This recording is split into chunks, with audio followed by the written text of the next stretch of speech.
Makacho say live YouTube out into YouTube under that. Na wodo comment na bana ya kenkan e dia ma won chiche awodo nyina so na no so etime aboaye ewo show so na meso se de African ni ba ne din e Caleb Renti na Caleb Renti chiche open Black Stars players obi afiu sa akoda ni mbo ne bo wonya ample time e won fifiu when is Thomas Pate adwuma no wo metimi aye ne ye pa de enom advantage de Caleb fair na Caleb chair reporter men second woko FC Northlanda yesi FC Porto at the offer at the abe wo na offer no me dia bro no aye 20 million euros no aye score mo so at the Basanka abe anka Northlanda for engine to na fe Caleb Renti en konkwesi kan enso enfamo mo but yesi 30 million and on the price tag dia say wo so at the top branch so and he say ya say bia before say World Cup no ebe start kon FC Porto ebe timi the 30 million euros na bana fe wo banya Caleb Renti na ono so atima kwa akoye adwuma no na di ama FC Porto ade yankoba kakwa mensaka ewo dwuma die so ene anope mebu etire ade ama UEFA Champions League na eba so den ene okọ Puskas Arena ewo na game na eba so Arsenal wo mene PSG na edi ACN center referee Daniel Sibet wono ana eba be hema ne manyina akoye ene anyumre no na ya na game na start me pato 67,899 pesos ana taso mobile be game bi was stadium ho and in stadium capacity woko aya worldwide and any probably na aba be sa game ya anya sam ko 20 na yare de we na be si akọ Arsenal beti ana se PSG boboko no ana mo so GDS o na so eno so update kakra de na eno na woko Eiffel Tower eno our France wo mo tower kese no wo ma ban so tintintintin na wo ma ya ba no promotions ni ade a wo mo didi enwu djuma no PLG colors no and no dey take it dominant and so Eiffel Tower wo mo dey prepare in fact enu anwumre and no di jade to me de and your colors na cha say anya sam goto akwanti no and e dey free France adiba already medical card to say PLG park the pense one be mounted giant screen na nani pa tutu omo enso so omo petikid na wo makwago esa TV no kra keke no na anya sam goto stadium betumi ayema abroso kra anu ya dia no so free London and na afe woko dia say ene Paria and so elba ewo dwumadi so na Luis Enrique and head coach Adama PSG ankoma kakra minta kane yase woko PSG a training na wo mu ye ne dudu ni nyina aye set pieces and afe long throws and mo so edi wuduma ezan say wo mu gidi ye pass Arsenal eba ne set pieces wo mu ya de ye pente so mo so etime pepe na fe so mu di say team and dine eri Arsenal team koba kakra mensaka so ko PSG team na any week nyina ye set pieces and a long throw and so your preparation o maya and na no pen me catch kakra edi amo ewe dwumade so na reporter mensaka say yaso ko France o mugiri ye pass play back kwa Arsenal first row no pa no aye Vinta Valescalia yasi Arsenal first row akoda no papa na PSG force enam suro mususu abranter into no o matete say Julian Timber ne won to no class na force okay and say bia when Timama just abranter ne de Mosquera and betima gira mu diama Arsenal boboko no but PSG say o me de o mo fa ho and ya abranter bi o me de besia Vinta Valescalia no abranter de Johnny dindindindin wo be ye dumani na nwumere o Puskas Arena and ya reporter PSG and the aba atasa na anopa mi ketre kakra and ya ma wansisa wodo nyina so na ma me nkomanim kakra medi Barca djuma kakra to the god in sansam no ewa ha atasa me ya djuma no and ya ma better update men say say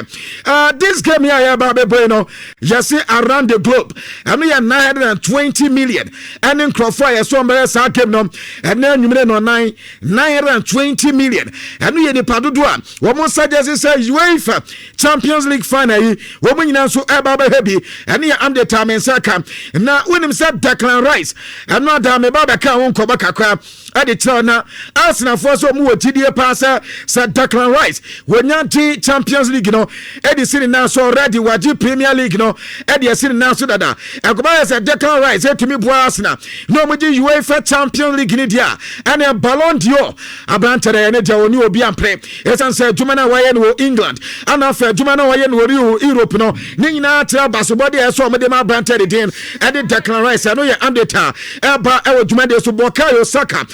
Arsenal player Branton and Swakasa na Branton say time esa womankasa right to own history was say wadi team no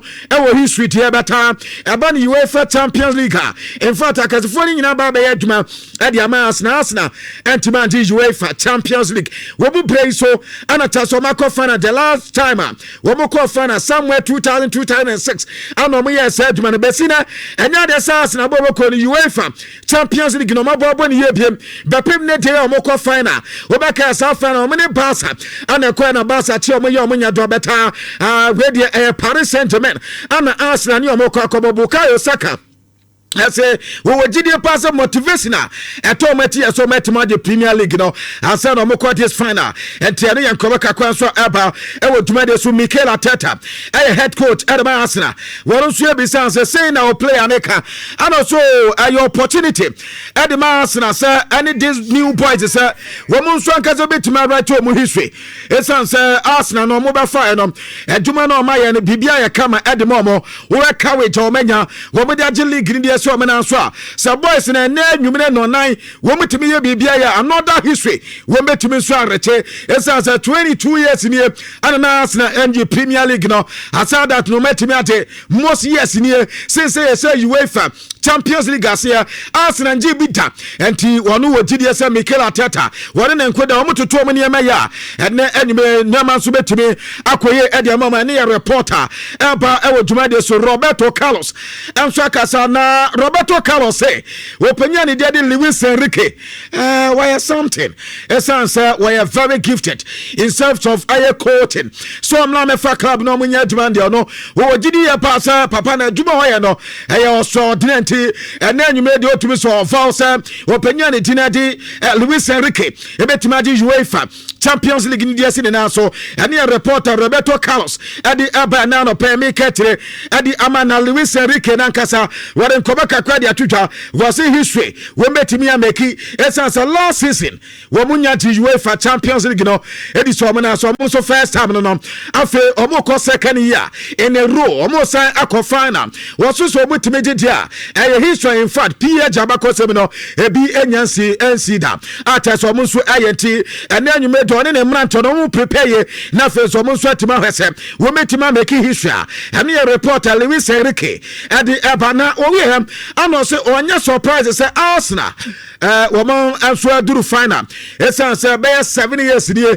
Mikel Arteta efa Arsenal bobo ko so do mo ye adwuma no was Arsenal adwuma no mo ye na wasuru ye pa enti say wini me adwuma Mikel Arteta aye no Arsenal enya ho wada so mo ni o mo PSG ekwakosia e wo final na fe so mo nso akwakobo ene edu obetimi aka e wo adwuma die so ene ye ketre de amanfo ekeka so favorite ni adade be pato mo tese we favorite bi eni ho ene obi a akọ final bia no stand the chance obetumi make history ene yankoba kakwa so UEFA Champions League na efimo eba e wo adwuma die so ene anopa ene mi ketre kakra ade ama wansisia wodo nyina so afi kwa abode famisa meti kakra na famiko Barca na mini Barcelona on koba kakra na mami Anthony Gordon eno da Anthony Gordon etime enso official sign no enya eba so enya sign ade ama Barcelona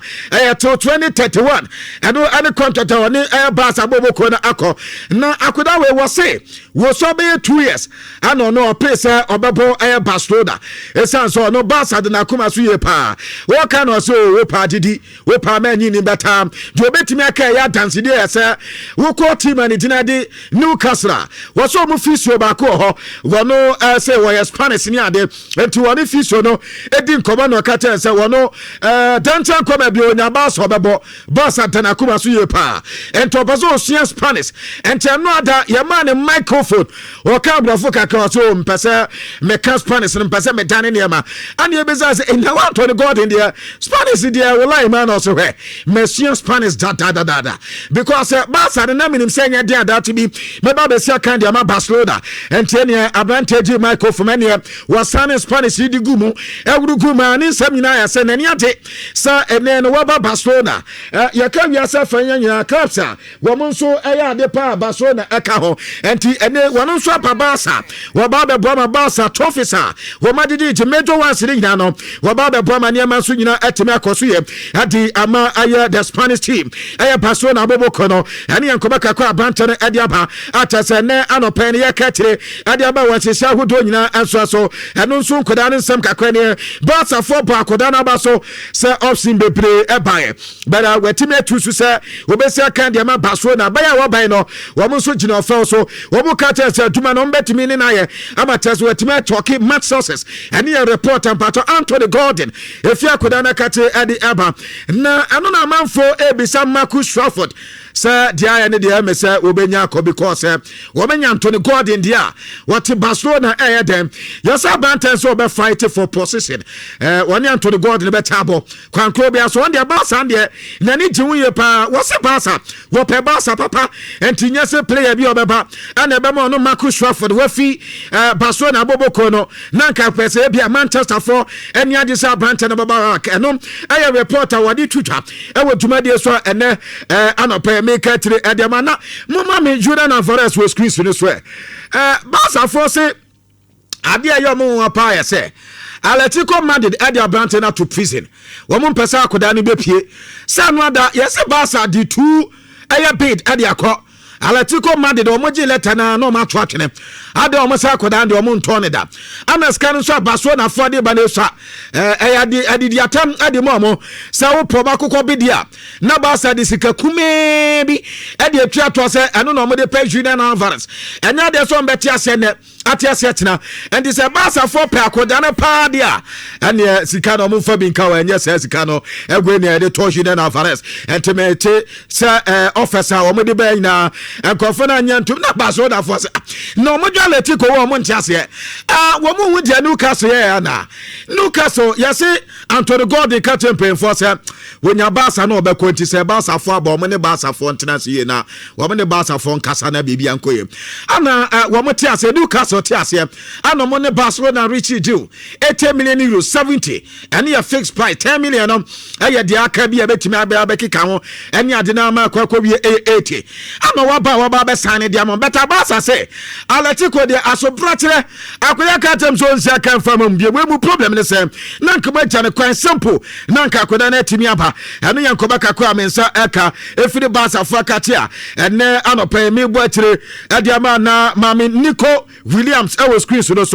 ankoba amensa ka say eno ada yaso ko bi ba okrodua mu ha wo mo anso ayayi kakra ho na abrante ne timi ekoye yaso promotional event bi ana mo ye na abrante ne de William enso ekoye na Nico Williams koye no ana sentofo go bi sanse sisi a wa okay ana so nyame nim ne mepamata okay pa de nyame nim no koye ba kope me nse danye okay sa even kwa no se me bokwampo we ka pi mu a first game kwa nya de se metimi abobi because plano enya de so ayo okay so ye so we se sane ma no enso esisi beta what so bibia betimi enso akoye eno ya brancha de tin ade Nico Williams ade ba we dwumade so ene avia mi kate kakra enso ade amawo na abwade mami aya Bernardo Silva na miwe Bernardo Silva na holotumum na yeni nkoba kakra awa tactical board no so na Bernardo Silva sisi ano yasi da ko katia bongo to aprewa sisi ano na brante ne ye so obekọ Barca ananse Atletico Madrid but uhemfo yin na da so dia Barca fonse akwa obepeke Barca because baby nani wo wiam ne dia Barca na obekọ eno da mekato Atletico Madrid ene Barcelona na so mo de pit e de ko no ada but besina yenyante se sa bed no two teams ni na e de ko anopay reporter men se ka sa bante no eguso otwen so official bed no enso beba na afie bia se obetwane a wono so etimi atwane ada so obekọ obako Barca anasa obako team and the team ade Atletico Madrid anu ya update mensa aka dwumadi so ye gina we so na fe ya de nkofo ama so semi nyina de asia na yetimi awura Champions League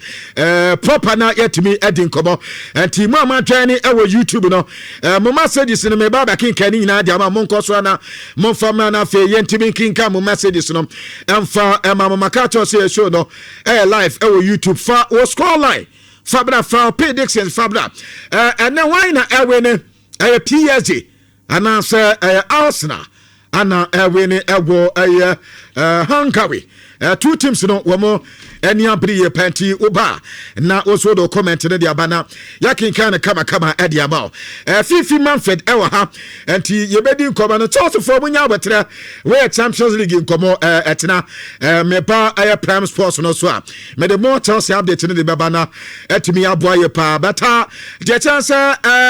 Duba kuya once we